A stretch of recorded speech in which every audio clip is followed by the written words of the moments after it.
2019년 1월 17일 그라나다에서의 3일차.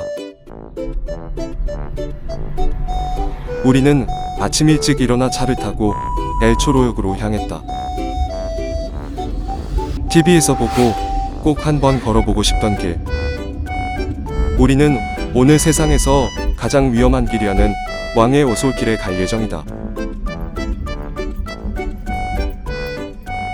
가는 길이 복잡해 한국인들은 잘 찾지 않는 곳이라지만 그 웅장함과 아슬아슬한 스릴 때문에 트레킹을 좋아하는 유럽인들은 자주 찾는 곳이라고 한다.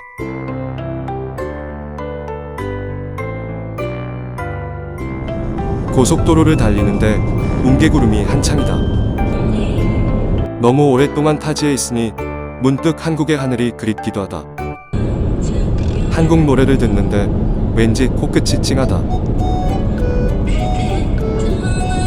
뭐 얼마나 다녔길래 벌써 향수병이 야겠지만 떠나보니 알 것 같다. 그리운 건 한국의 경치와 하늘이 아니라 나고 자라 함께 인연을 맺어버린 사람들이라는 것을. 뭐 어쩌면 그래서 가는 곳마다 다들 지인들을 생각하며 기념품들을 챙기는지도 모르겠다. 한참 동안을 달리다 우리는 커피를 사기 위해 잠시 휴게소에 들렀다.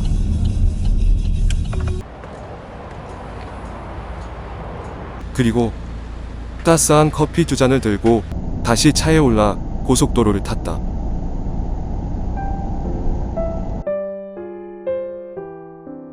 언제나 그랬지만 운전하면서 마시는 씁쓸한 모닝커피는 작은 행복을 준다. 비록 한 잔이지만 가는 곳마다 맛을 비교하며 수다 떠는 재미 또한 여행의 덤이다.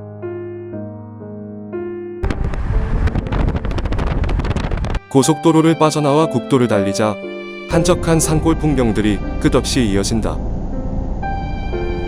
거대한 산맥들과 시골 풍경이 한 폭의 그림 같다. 우리는 그 산맥들이 낳은 광활한 동산들 사이로 들어가다 실타래처럼 이어진 색다른 풍경에 여러 번 차를 세워 그 모습을 사진에 담았다.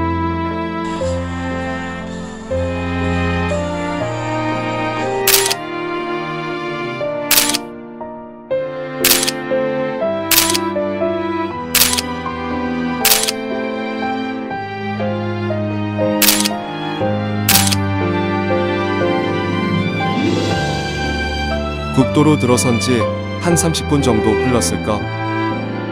비좁은 콘크리트 언덕길을 힘겹게 올라서자 우리는 조그만 간이역이 있는 시골 마을로 들어섰고 거대한 크기의 수력 발전소와 댐이 보이는 엘초로역에 도착했다.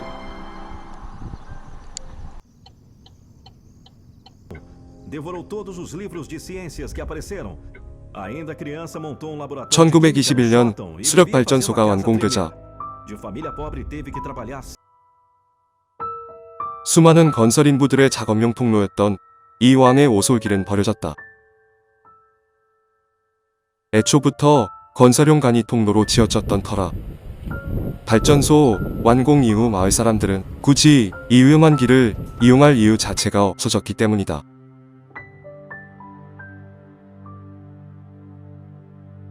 세월이 흘러 안 그래도 부실하게 만들어진 이 길은 상당 구간이 서서히 부서져 내렸고 콘크리트는 무너져 철골만 남게 되었다.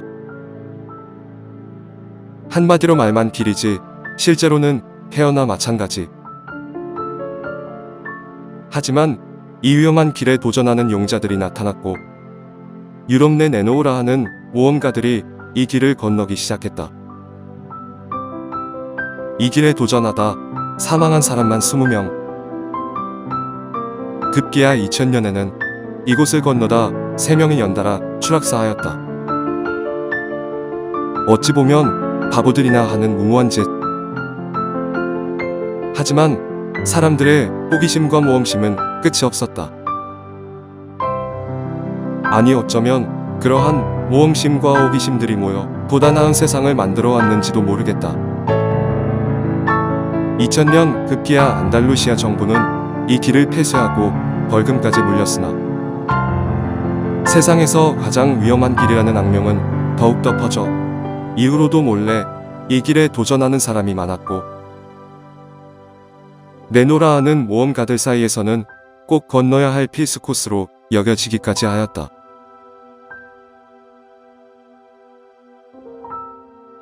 이에 지역 주민들의 의견을 반영하여 이 지방 정부는 15년간 폐쇄되었던 이 길을 안전하게 복원하고 관광형 트레킹 길을 만들어 일반인에게 다시 개방하였다.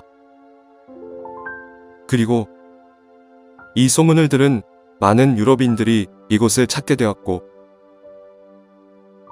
지금은 세상에서 가장 위험한 길이라는 별칭과 함께 매년 30만 명 이상이 즐기는 이 지역 최고의 트레킹 장소로 거듭나게 되었다고 한다. 나는 횡하니 주차장만 있는 역 근처에 차를 주차했다. 좀 당황스럽다. 적어도 인포메이션 센터나 왕의 오솔길로 향하는 표지판 정도는 있을 거라 생각했는데 아무것도 없다. 나는 이미 산행을 끝내고 돌아가는 듯한 차를 다급히 붙잡아 왕의 오솔길로 어떻게 가야 하는지를 물어보았다. 단체 관광버스도 없다. 일단 렌터카나 기차가 아니면 여기까지 오기 힘들고 역부터는 렌터카도 들어갈 수 없다. 엘조로 역 근처에서 다시 마을버스를 타고 산행 시작점까지 약 20분 정도를 가야 한다. 그리고 또다시 입구매 표소까지 3km 정도를 산행해야 도착할 수 있다. 순수하게 걷는 거리만 총 8km를 걸어야 하는데 걷는 거 좋아하지 않는 사람들은 좀 힘들 듯하다. 우리는 여행객들이 알려준 마을버스를 타기 위해 인근 정류장으로 발길을 옮겼다.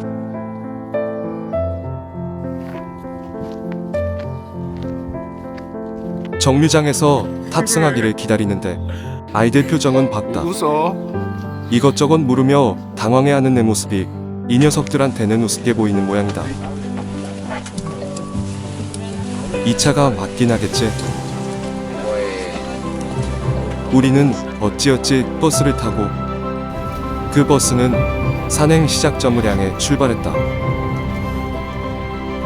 산행 시작점이 두 군데라는데 나는 매표소까지 거리가 제일 가까운 정류장에 내려달라 말하고 그냥 버스 기사에게 의지했다. 뭐 달리 방법도 없었다.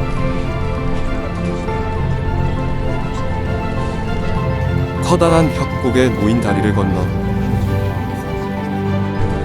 그 협곡 옆으로 길게 이어진 좁은 도로를 한참 동안 오르다 보니 이제서야 개인 차량을 들여보내지 않는 이유를 알 것 같다. 버스 한 대도 지나기 힘든 길에 어쩌다 마주치는 버스가 오면 코너 공터에 한동안 정차해 있어야 했다.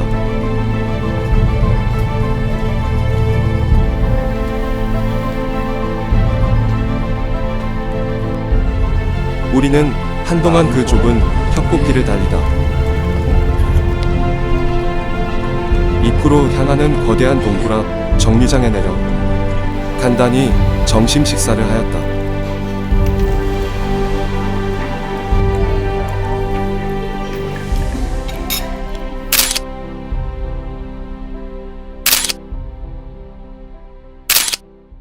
역시 오늘 점심도 다 비웠다. 그리고 인근 동굴을 지나 입구매 표소까지 기나긴 산행을 하기 시작했다.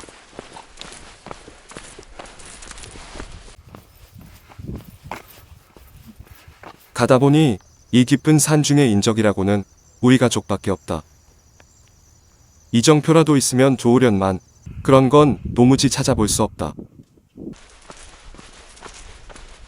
가는 내내 이거 길 잘못 든 거 아닌가 하는 생각이 든다. 끝없는 강길을 따라 한 1시간쯤 걸었을까? 저 멀리 관광객들의 무리가 보인다. 살았다. 왕의 오솔길 매표소다. 좀 걱정스러웠는데 이제야 웃음도 나온다.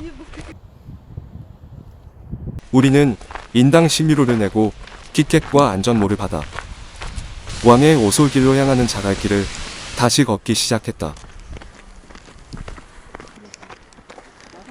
그래도 매표소를 지나니 이 길이 맞는 것 같아 안심은 된다.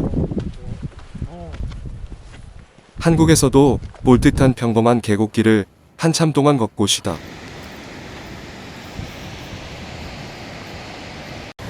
우리는 눈앞에서 상상만 하던 거대한 협곡길과 마주쳤다. Quando você tem sangue de vencedor correndo nas veias, não devorou todos os livros de ciências. 19세기 중앙 집중식 발전이 처음으로 성공하자 당시 유럽의 각국들은 너도 나도 발전소를 짓기 시작했고 생산한 전기를 상공업 시설과 민간에게 공급하기 시작하였다. 어떠한 그을음과 냄새도 없이 공급되었던 전기의 사용은 이 당시 모든 일상생활의 진정한 혁명이었고 뒤늦게 발전소를 짓기 시작했던 스페인은 에너지원인 석탄을 원활히 공급할 수 있는 철로의 구축이 시급한 과제였었다고 한다. 하지만 석탄 광산이 있던 중부 지역에서 스페인 남부까지 철로를 잇기에는 이 험준한 협곡이 가장 커다란 걸림돌이었고 이 오지 협곡길에 철로를 놓기 위해서는 당시 동원된 인부들과 물자들을 작업장까지 이동할 수 있는 통로길이 꼭 필요할 수밖에 없었다고 한다. 이에 눈으로 보기에도 아슬아슬한 가니식 통로와 철제 다리는 놓여지게 되었고 타지에서 일하러 와 매일 아침 이 통로를 걸으며 작업장에 도착했던 수많은 인부들에 의해 1866년 마침내 중부의 광산지대와 말라가를 잇는 철로가 완성되게 되었다. 그리고 이 당시 이곳에 모여든 인부들은 오지였던 이 마을에 하나둘 정착하게 되었고 조그만 간이역이 있는 엘초로라는 마을은 그렇게 탄생하였다. 이후 보다 더 저렴하고 깨끗한 전기를 생산하기 위해 이 지역에 수력발전소인 엘초로댐을 건설하게 되었을 때에도 엘초로의 마을 사람들과 인부들은 이 통로를 이용해 작업장으로 이동하게 되었는데 1921년 수력발전소가 완공되자 당시 스페인의 국왕이었던 알폰소 13세가 이 길을 걸어 완공을 축하해 주게 되었고 이후 마을 사람들은 이오지 협곡길을 왕이 걸었다 해서 왕의 오솔길이라 이름을 붙였다. 하지만 그들은 알 것이다. 이름은 비록 왕의 오솔길이지만 이 길을 직접 만들고 걸어다니며 한 시대를 살아가던 사람들은 어쩌다 한번 찾아오게 된 왕이 아니었다는 것을 수십 년간 이 오지 건설 현장에서 일하던 사람들이 정착해 만든 엘초로라는 이 조그만 시골 마을 사람들이었다는 것을 그리고 그들에 의해 석탄과 승객을 실은 기차는 이 가파른 협곡을 지나 말라가에 빠르고 안전하게 도착할 수 있게 되었으며 스페인 남부 6개의 화력발전소와 수력발전소는 그렇게 안달루시아 지역민들에게 깨끗한 전기를 공급할 수 있었다는 것을 아마 그들은 알 것이다. 우리는 좁은 난간을 통해 왕의 오솔길에 들어섰다. 밑을 내려다보니 아찔하다. 천길 낭떠러지인데 아이들은 대수롭지 않은 듯 구경할 거다 구경한다. 우리는 기념 사진을 찍고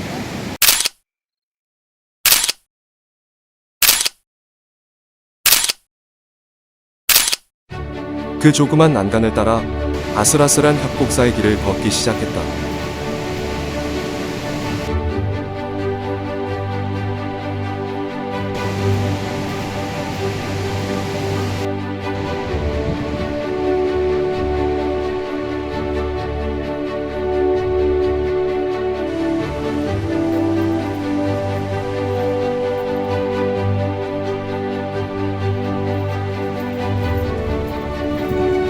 협곡 건너편에는 절벽을 깎아 만든 철로가, 난간 중간중간에는 협곡 밑 계곡물이 투명하게 보이는 유리발판이, 가는 내내 트레킹에 아슬아슬함을 더해주었다.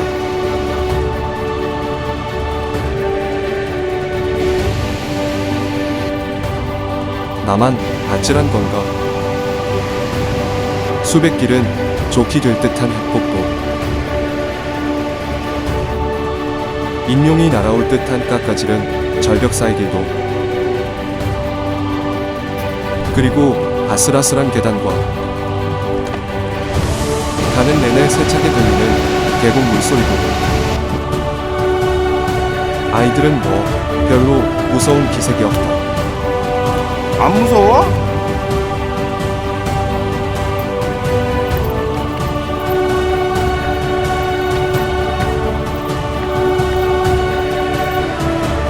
그저 저녁 뭐 먹을까 궁리만 하는 눈치다.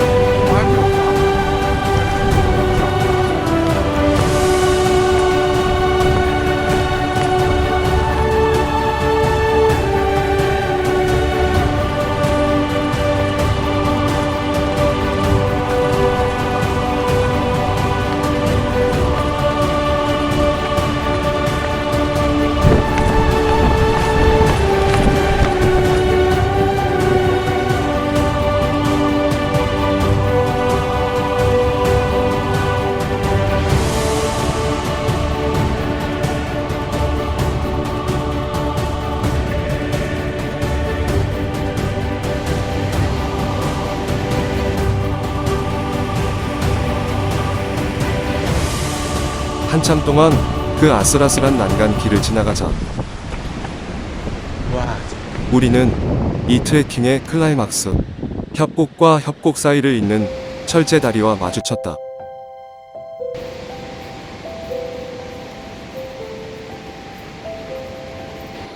아들! 손 흔들어!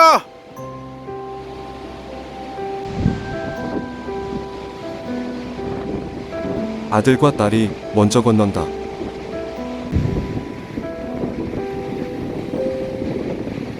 아들이 괜찮다며 오라 하는데 딸은 조금 무서움과 주저하는 눈치다. 흔들린단다. 물론 내가 걸어도 흔들려.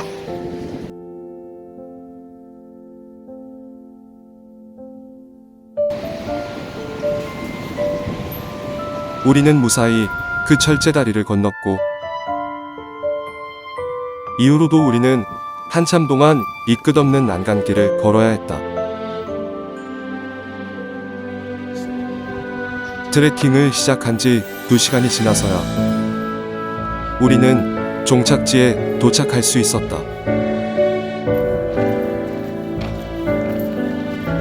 그리고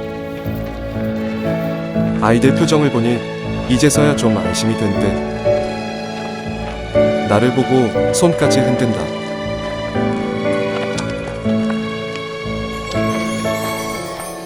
우리는 어느새 마을버스를 탔던 발전소댐 인근에 도착했고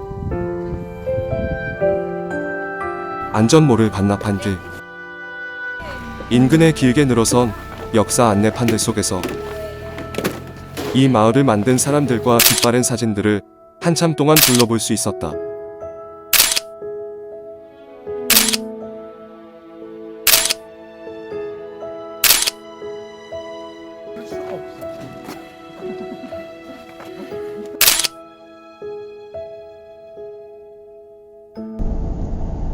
그리고 우리는 차에 올라